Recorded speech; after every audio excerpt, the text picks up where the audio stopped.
আসসালামু আলাইকুম। আশা করি আপনারা অনেক ভালো আছেন।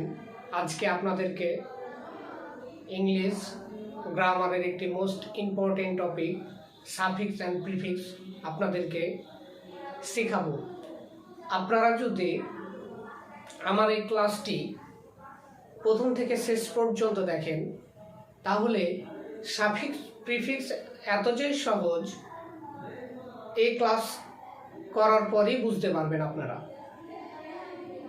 আজকে আপনাদেরকে কোথায় নাউন ব্যবহার হবে আমি কয়েকটি নিয়ম আপনাদেরকে দেখাবো। তার আগে আপনাদেরকে বলতে চাই যে সাফিক্স প্রিফিক্স শিখতে গিয়ে আমাকে কিন্তু 4টা পার্ট অফ স্পিচ ভালোভাবে আয়ত্ত করতে হবে। একটা হচ্ছে noun, adjective, verb and adverb. এই 4টা পার্ট অফ স্পিচ আমাকে অবশ্যই ভালোভাবে জানতে হবে যদি আমি সাফিক্স প্রিফিক্স শিখতে চাই। আপনাদেরকে আজকে সাফিক্স কিভাবে যুক্ত করতে হয়, অর্থাৎ ওয়ার্ড দেওয়া থাকবে, ওয়ার্ডের পরে অতিরিক্ত অংশ যেটা বলা হয় সেটাকে বলে সাফিক্স।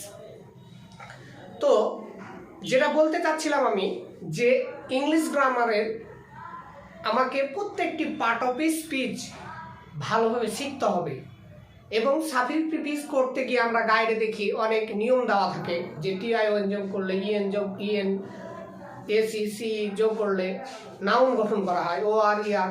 তো যেইগুলো দরকার আমাদের সেগুলো হচ্ছে যে একটি ওয়ার্ড কিভাবে নাউন বানাতে হয়, একটি ওয়ার্ড কিভাবে ভার্ব বানাতে হয়, এটা আমাকে শিখতে হবে। আর পজিশনটা আমাকে শিখতে হবে, আয়ত্ত করতে। আমি যদি পজিশনটা বুঝতে না পারি তাহলে কিন্তু আমি এই সাফিক্স প্রিফিক্স কোনটা কোন পার্ট অফ স্পিচ বসবে কোন গ্যাপে এটা কিন্তু করতে পারবো না। আমরা পার্ট অফ স্পিচের অবস্থানটা অবশ্যই আমাকে শিখতে হবে যে কোন জায়গাতে কোন পার্ট অফ স্পিচটা বসবে। ইংলিশ গ্রামারে প্রত্যেকটা কিন্তু part of speech serial maintain করে, কোন পার্ট অফ স্পিচ কোথায় বসবে এবং কার আগে বসবে। তো আমি শুরু করি। তাহলে প্রথমকার নিয়মটা দেখেন যে আমি কিন্তু আজকে নাউনের যে ব্যবহার, যে নাউন কোথায় কোথায় ব্যবহার হয় এই দু জায়গা মানে কয়েকটি জায়গা আমি আপনাদেরকে দেখাবো। তার আগে আমি আরেকটি কথা বলতে চাই, সাফিক্স প্রিফিক্স করতে গিয়ে কিন্তু আমাকে কয়েকটি বিষয় মুখস্থ করতে হবে। 1 নাম্বার বিষয় হচ্ছে যে কোন সাফিক্সগুলো যুক্ত করে আমি একটি নাউন গঠন করতে পারবো, অ্যাডজেক্টিভ, অ্যাডভার্ব, এইগুলো আমাকে আগে মুখস্থ করতে হবে।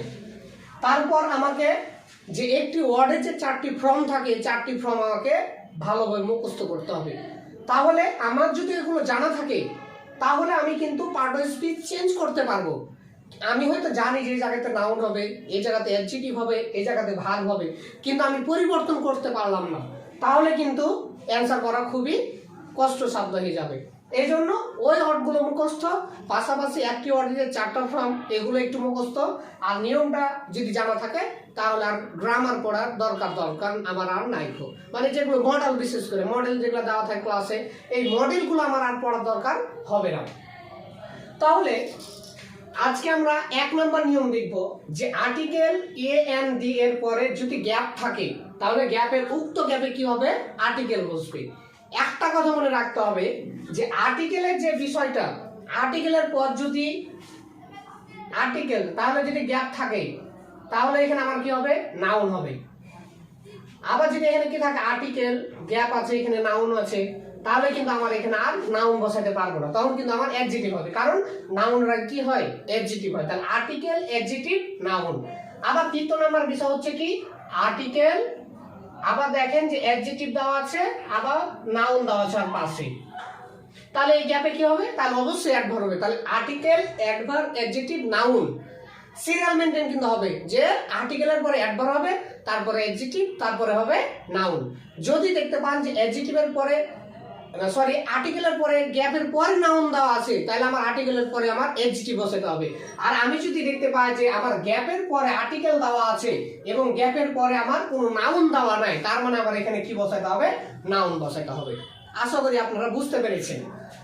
এখানে অবশ্যই প্রিপজিশন একটা থাকবে বা আদার্স ওয়ার্ড থাকবে, কিন্তু শর্ত হলো নাউন থাকতে পাবে না। এখানে যদি নাউন থাকে গ্যাপের পরে, তাহলে আর্টিকেলের পরে আর নাউন না হয়ে তখন এটা অ্যাডজেক্টিভ হবে। তাহলে এখানে argue, the argue of educated and uneducated people is never the same. শিক্ষিত আর অশিক্ষিত মানুষ কখনোই একই হতে পারে, মানে তাদের অ্যাকুইস্টে তাদের আর্গুমেন্ট উদাহরণটা কখনো একই হতে পারে না। তাহলে এখানে আমার আর্গু দেওয়া আছে, কি দেওয়া আছে? আর্গু। তাহলে আমার একইতে আমি, তাহলে এখানে আর্গু অ্যাডজেক্টিভ আছে, তাহলে আমি এখানে যদি আমি নাউন বানাই তাহলে আমার কি করতে হবে? মেন যুক্ত করে আমার কি বানাতে হবে? নাউন বানাতে হবে। তাহলে আর্গু থেকে কি হবে? Argument, MENT। আর্গু থেকে কি হলো? আর্গুমেন্ট। তাহলে এটা আমার নাউন হলো। কেন নাউন হলো? এই যে আর্টিকেলের পর কি হবে? আমার গ্যাপ থাকলে নাউন হবে। তবে শর্ত হলো যে গ্যাপের পরে আর কোনো ওয়ার্ড মানে নাউন থাকা যাবে না, অন্য ওয়ার্ড থাকবে কিন্তু নাউন থাকা যাবে না। তারপরে অনেস্টি,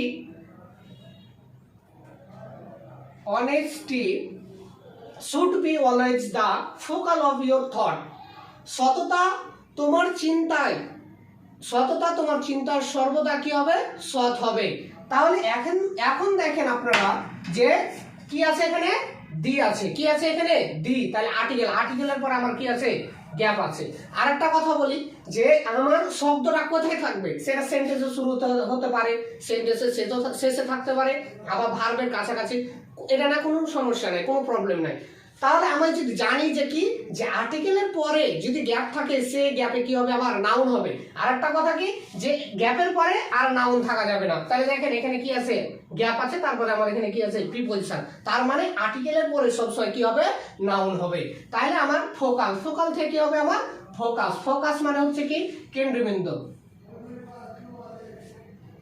তাহলে আমার এখানে ফোকাস হচ্ছে আমার কি?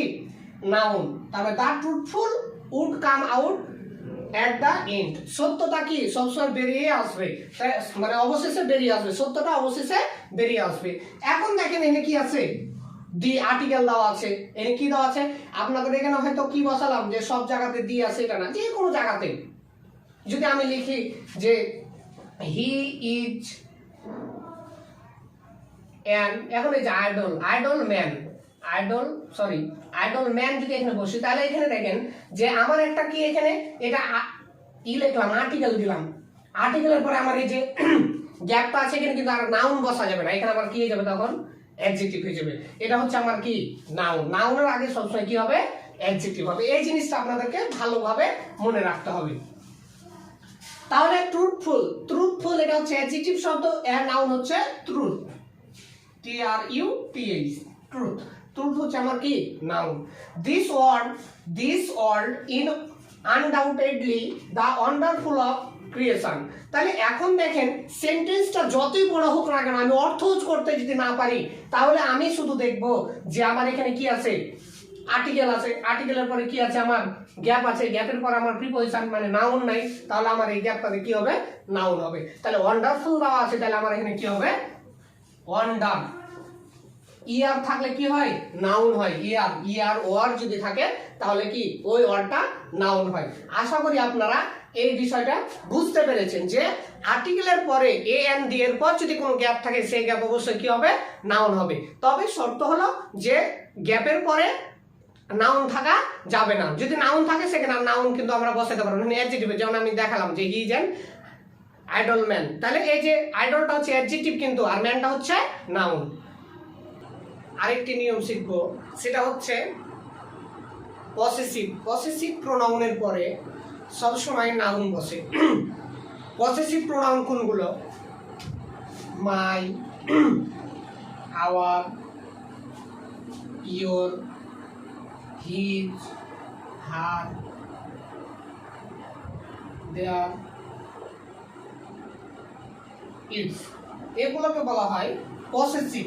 এগুলো পসেসিভ অ্যাডজেক্টিভও বলে, কারণ এগুলো সাধারণত নাউনের আগে বসে, এই জন্য এগুলোকে বলা হয় পসেসিভ অ্যাডজেক্টিভ।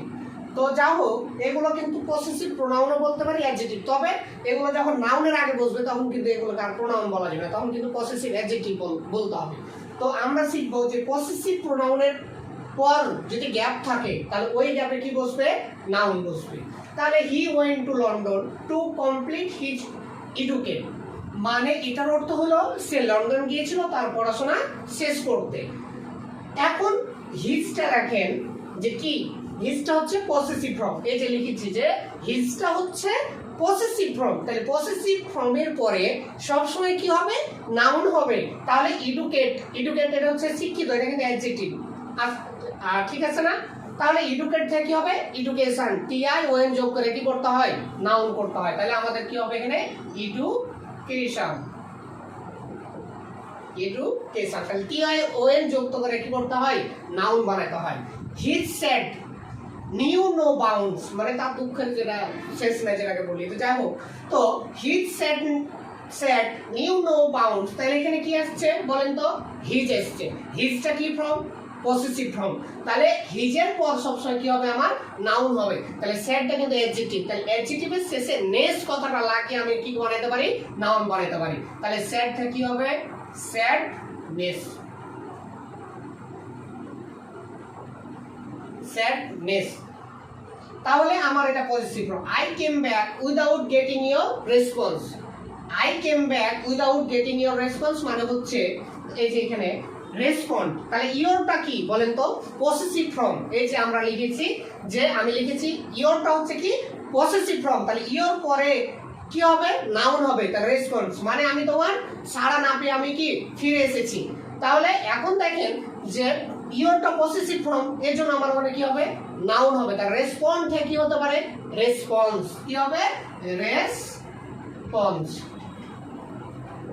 এইভাবে আপনারা যদি প্র্যাকটিস করেন, যে আমি আজকে দুটো নিয়ম শিখলাম, এই দুটো নিয়মই আমি আমার গাইড খুলে আমি মডেলগুলো দেখব যে কোন কোন জায়গাতে আর্টিকেলের পরে গ্যাপ আছে। তাহলে আর্টিকেলের পর গ্যাপ থাকলে নাউন হবে, পসেসিভের ফর্মের পর যদি গ্যাপ থাকে তাহলে নাউন হবে।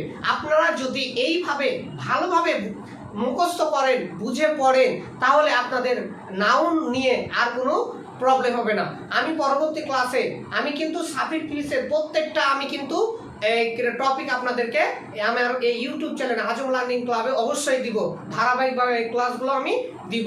আপনারা খাতাতে উঠিয়ে আপনারা মুখস্থ করবেন এবং নিজে নিজে ট্রাই করবেন। আশা করি আপনারা এখান থেকে কিছু শিখতে পারবেন।